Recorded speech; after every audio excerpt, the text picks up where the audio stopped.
اور بہت اچھے نام اللہ ہی کے ہیں، تو اسے ان ناموں سے پکارو اور ان لوگوں کو چھوڑ دو جو اس کے ناموں میں حق سے دور ہوتے ہیں، ان قریب انہیں ان کے اعمال کا بدلہ دیا جائے گا۔ حضرت ابو ہریرہ رضی اللہ تعالیٰ عنہ سے روایت ہے کہ رسول اللہ صلی اللہ علیہ وسلم نے ارشاد فرمایا، بے شک اللہ کے 99 نام ہیں، یعنی 1 کم 100، جس نے انہیں یاد کر لیا جنت میں داخل ہوا۔ صحیح بخاری شریف۔ الصلاۃ والسلام علیک یا رسول اللہ وعلی آلک واصحابک یا نور اللہ صلی اللہ تعالی علیہ وسلم۔ تو اللہ عز و جل کے اسماء کے حوالے سے میں بتا دوں کہ اللہ کے نام کی بے شمار برکتیں ہیں، اور اللہ کے جو 99 نام ہیں ان میں سے ہر ایک نام مختلف پریشانیوں کے حل کے لیے ایک تعداد کے اندر، یعنی جو تعداد مقررہ کتب سے ثابت ہے، اگر اس کے مطابق اس نام کو پڑھا جائے، اس کا ورد کیا جائے، تو اللہ تعالیٰ اس کی جو بھی تمنا ہے اس تمنا کو پوری فرماتا ہے۔ آج میں آپ کے سامنے انشاءاللہ العظیم اللہ کے ناموں میں سے ایک نام ہے الرحمن۔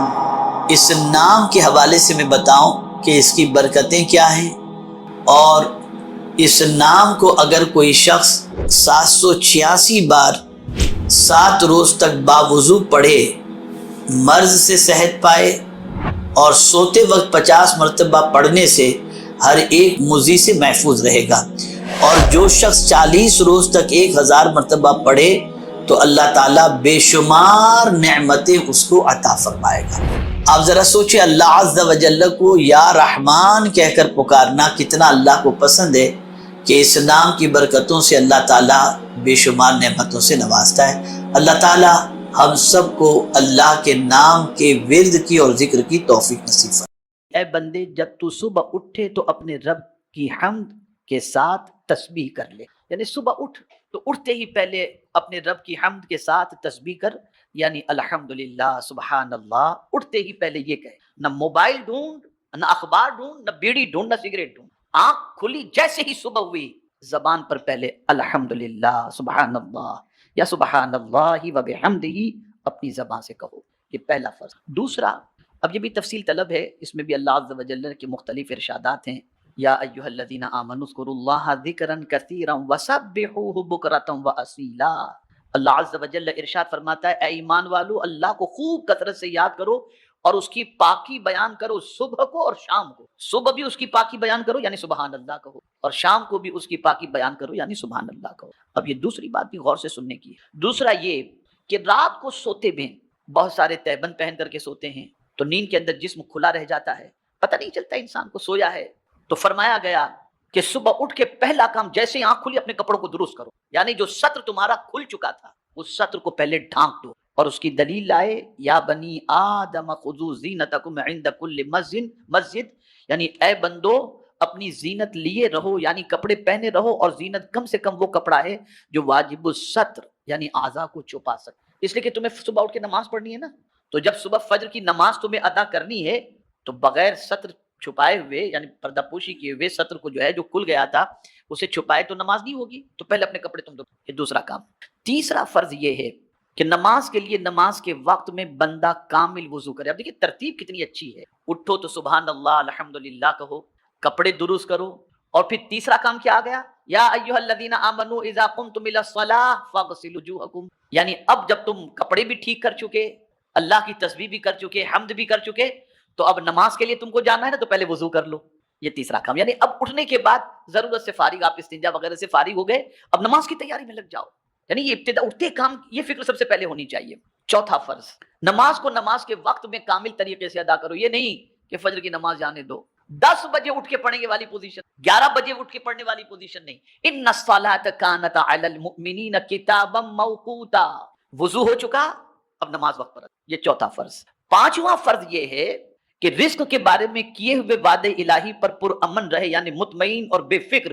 اس کی دلیل یہ ارشاد ربانی ہے کہ فرماتا ہے وما من دابۃ فی الارض الا علی اللہ رزقها، یعنی اب صبح اٹھ کے سوچے اب کیا ہوگا، کھانا ملے گا کہ نہیں، روزی ملے گی کہ نہیں، تو مطمئن ہو جائے۔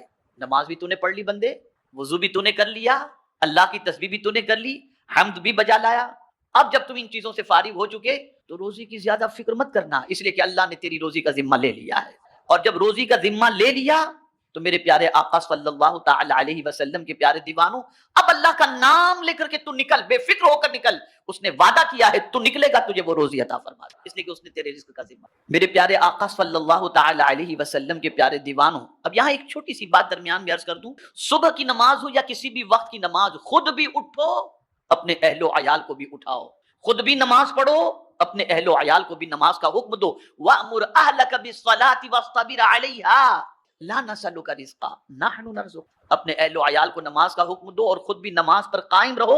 اللہ فرماتا ہے میں تم سے روزی نہیں مانگتا، میں تم کو رزق عطا کروں گا، میں تم کو۔ تو رزق کے سلسلے میں صبح اٹھ کر مطمئن ہو جاؤ۔ اس پر ایک اور حدیث شریف میں دلیل کے طور پر لاؤں کہ آقا کریم صلی اللہ علیہ وسلم ارشاد فرماتے ہیں صبح کے وقت روزی کا فرشتہ روزی لے کر کے آتا ہے، جب بندہ نماز پڑھتا ہے تو اس کے حصے کی روزی اسے دے دیتا ہے، اور اگر بندہ پڑا رہتا ہے تو اس کی روزی لے کے چلا جاتا ہے۔ تو پتہ چلا اٹھے، نماز ادا کر لیے، تمہارے حصے کی روزی کے لیے تم مطمئن ہو جاؤ، اللہ تمہارے حصے کی روزی تمہیں عطا فرمائے۔ اب چھٹا فرض یہ ہے کہ اللہ کی تقسیم پر قناعت کرے، یعنی اب آپ نکلے تو آپ نے دیکھا کسی کو صبح دکان کھولتے ہی ہزاروں کا مال اس کا بک گیا، اور آپ کی شام تک کوئی کسٹمر آپ کی دکان پر نہیں آیا، تو آپ یہ سوچیں کہ یار مجھے اتنا کم اس کو اتنا زیادہ کیوں؟ تو اب اس پر دلیل آ رہی قرآن کی۔ اللہ اکبر۔ قرآن کہتے ہیں نحن قسمنا بینہم معیشتہم فی الحیات الدنیا، یعنی ہم نے بندوں کے درمیان ان کی دنیاوی زندگی میں گزر بسر کی چیزیں بانٹ دی ہیں اپنی مشیت و حکمت سے، بعض کو بعض پر فضیلت دے۔ یعنی اللہ یہ فرماتا ہے مجھے معلوم ہے کس کو کتنا دینا، تو ہم نے تقسیم کر دیا ہے، اس کو اتنا دینا ہے، اس کو اتنا دینا ہے، تو تمہیں جتنا مل جائے تم اس پر قناعت کرو۔ اور اگر کوئی قناعت کرے تو کیا ہوتا ہے؟ تو آقا کریم صلی اللہ علیہ وسلم فرماتے ہیں من قنع جل ومن طمع ذل، جو قناعت اختیار کرتا ہے جتنا میرے کریم تو نے عطا کیا تیرا شکر ہے، تو اللہ فرماتا ہے میں اسے عزت عطا کر دے، اور جو لالچ میں لگا رہتا ہے سرکار فرماتے ہیں اللہ اسے ذلیل کر دے، اس کا پیٹ ہی نہیں بھرتا، اس کا پیٹ ہی نہیں، اور جو قناعت کرتا ہے نا جو مل گیا اللہ کا شکر۔ اس کو میں ایک قرآن مقدس کی دوسری آیت کی روشنی میں بھی سمجھا سکتا ہوں، قناعت کو اگر سیکھنا ہے تو چونٹی اور پرندے سے سیکھو، نہ ان کا کوئی گھونسلہ ہوتا ہے نہ اگلے دن کا اسٹاک ہوتا، اگلے دن کا کھانا اگلے دن کا دانا کوئی پرین چرین چونٹی ایڈوانس کے اندر جمع کر کے نہیں رکھتی، لیکن جس دن مل گیا صبح نکلے بھوکے، شام کو پیٹ بھر کے پرندے لوٹ آتے ہیں اور اللہ کے دیے ہوئے رزق پر قناعت کرتے ہیں، مولا دوسرے دن پھر انہیں عطا فرما دیتا ہے، عطا فرما دیتا ہے۔ ساتواں فرض صبح اٹھ کر کے ہی جو ہے وہ یہ ہے کہ اللہ پر بھروسہ کریں۔ کیا کریں؟ ہم کس پر بھروسہ کرتے ہیں؟ کسٹمر پر۔ ہم کس پر بھروسہ کرتے ہیں؟ سیٹ پر۔ اور قرآن کہتا ہے اللہ پر بھروسہ۔ بہت اہم بات عرض کر رہا ہوں، اگر اس نقطے کو آپ نے ذہن میں محفوظ کر لیا نا تو میں یقین کے ساتھ کہتا ہوں آپ کے دل سے پوری زندگی جو ہے نا، اس کو یاد رکھیں گے تو پوری زندگی انشاءاللہ العظیم آپ ٹینشن فری ہو جائیں گے۔ ابھی کنونشن کے اندر مغرب کے بعد میرا بیان تھا ماپولی میں نے وہاں ایک جملہ کہا تھا، وہی یہاں پر کہہ دیتا ہوں، اس کے بعد آیت کی طرف آتا ہوں۔ میں نے کنونشن میں ایک قول پیش کیا، راستہ ایک ہی تھا، راستہ بولیے بولیے، راستہ ایک ہی تھا، فرعون ڈوب گیا، موسیٰ علیہ السلام نکل گئے۔ راستہ ایک ہی تھا، فرعون ڈوب گیا، موسیٰ علیہ السلام نکل گئے۔ وجہ یہ ہے کہ فرعون کو راستے پر بھروسہ تھا، موسیٰ کو خدا پر بھروسہ تھا۔ سمجھے نا؟ فرعون کو کس پر بھروسہ تھا اور موسیٰ علیہ السلام کو؟ یہ ایک بنیاد۔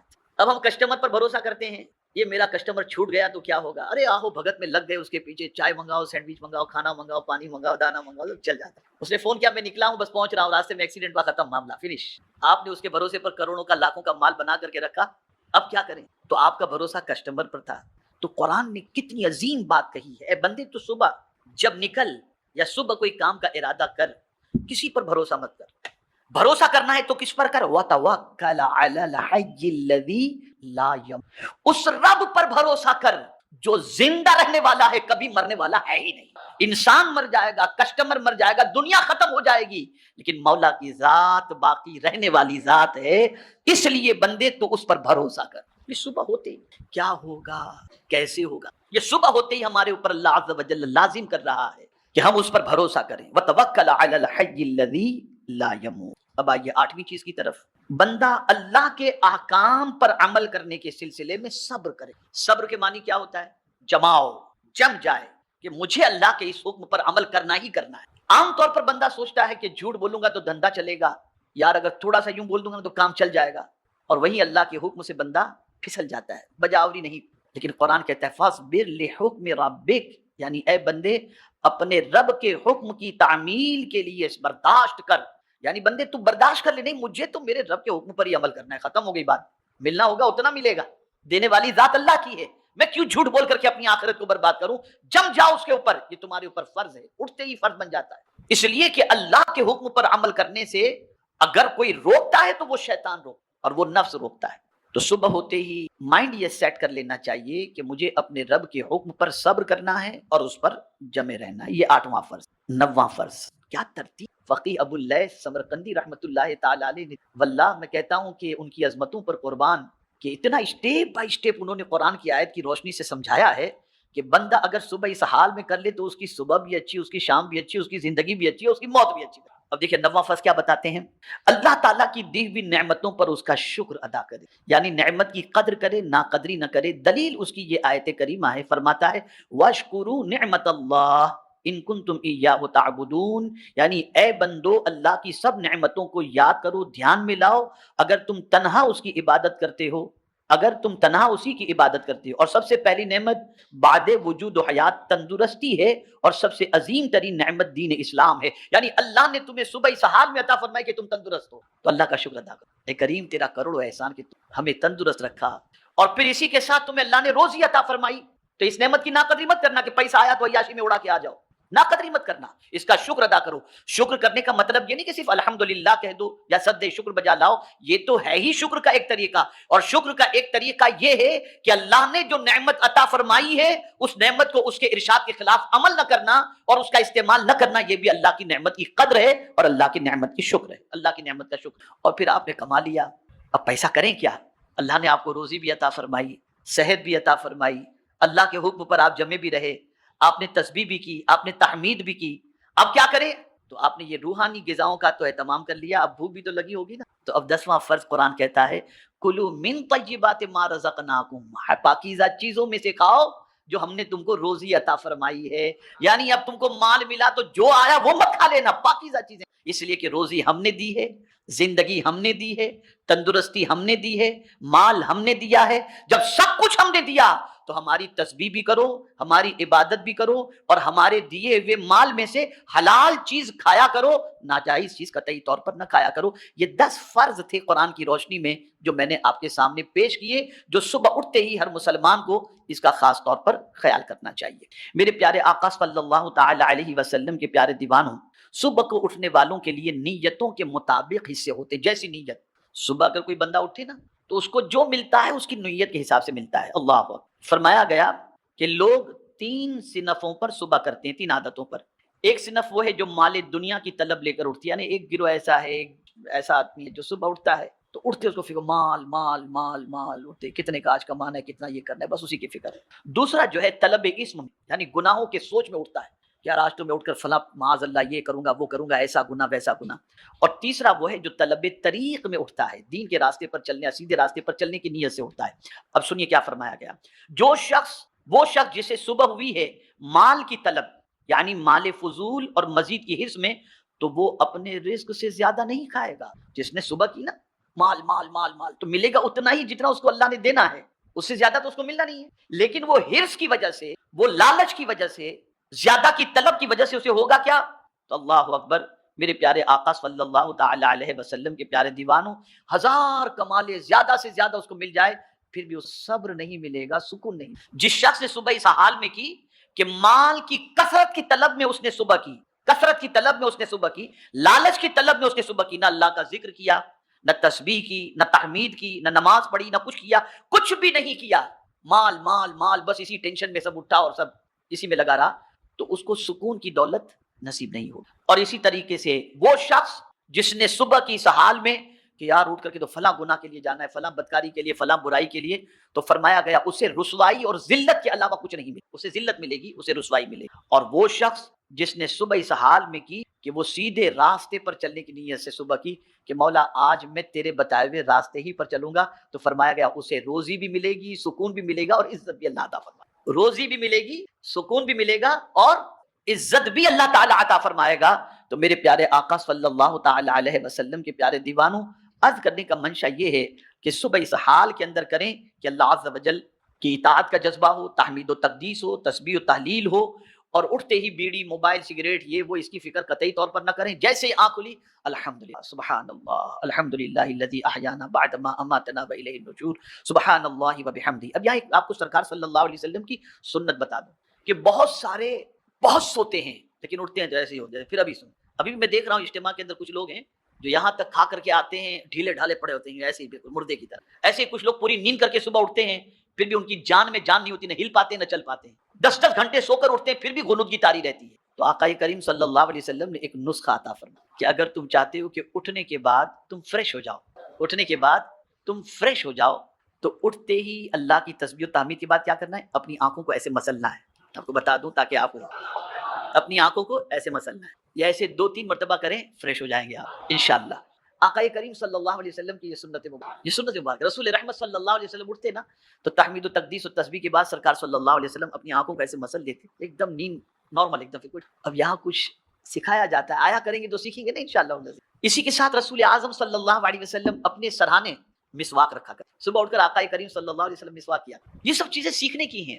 اور مسواک کی فضیلت تو میں آپ کو بتاؤں کہ میرے پیارے آقا صلی اللہ تعالی علیہ وسلم کے پیارے دیوانوں، جو پابندی سے مسواک کا عادی ہے انشاءاللہ اس کا خاتمہ ایمان پر ہوگا. سرکار صلی اللہ علیہ وسلم کو مسواک اتنی پسند تھی کہ ارشاد فرماتے ہیں کہ میری امت پر اگر شاق نہ گزرتا، یعنی اس کی تکلیف کا معاملہ نہ ہوتا، تو میں انہیں حکم دیتا کہ ہر وضو کے ٹائم پر ہر نماز کے لیے مسواک کرو، ہر نماز. چلیے میرے پیارے آقا صلی اللہ تعالی علیہ وسلم کے پیارے دیوانوں، حضرت ابراہیم ابن ادہم رحمۃ اللہ تعالی علیہ کے صبح کے سلسلے میں 4 قول ہیں، اسے بھی آپ سماعت فرمائیں. اب کون ہے حضرت ابراہیم ابن ادہم رحمۃ اللہ تعالی علیہ؟ یہ وہ اللہ کے برگزیدہ بندے ہیں کہ حج کے لیے جب گئے نا تو ہر قدم پر 2 رکعت پڑھ کر گئے، اور 14 سال میں مکہ پہنچے. کتنے سال میں؟ 14 سال میں. ہر ایک قدم اٹھاتے 2 رکعت، ایک قدم 2 رکعت، ایک قدم 2 رکعت. 14 سال میں مکہ مکرمہ پہنچے. اور وہاں پہنچنے کے بعد بھی مکہ مکرمہ پہنچے تو کعبہ نظر نہیں آیا. مکہ مکرمہ پہنچے نا تو وہاں کعبہ نظر نہیں آیا ان کو، تو پریشان ہوئے. اللہ کی بارگاہ میں عرض کی، مولا جس طریقے سے میں حاضر ہوا ہوں، تاریخ میں تو کوئی اس طریقے سے حاضر ہونے والا مجھے نہیں معلوم، لیکن پھر مجھے کعبہ کیوں نظر نہیں آتا؟ ارشاد فرمایا، ابراہیم ابن ادہم، تجھ سے بھی زیادہ عبادت گزار میری ایک بندی ہے جس کی تعظیم کے لیے کعبہ گیا ہوا ہے.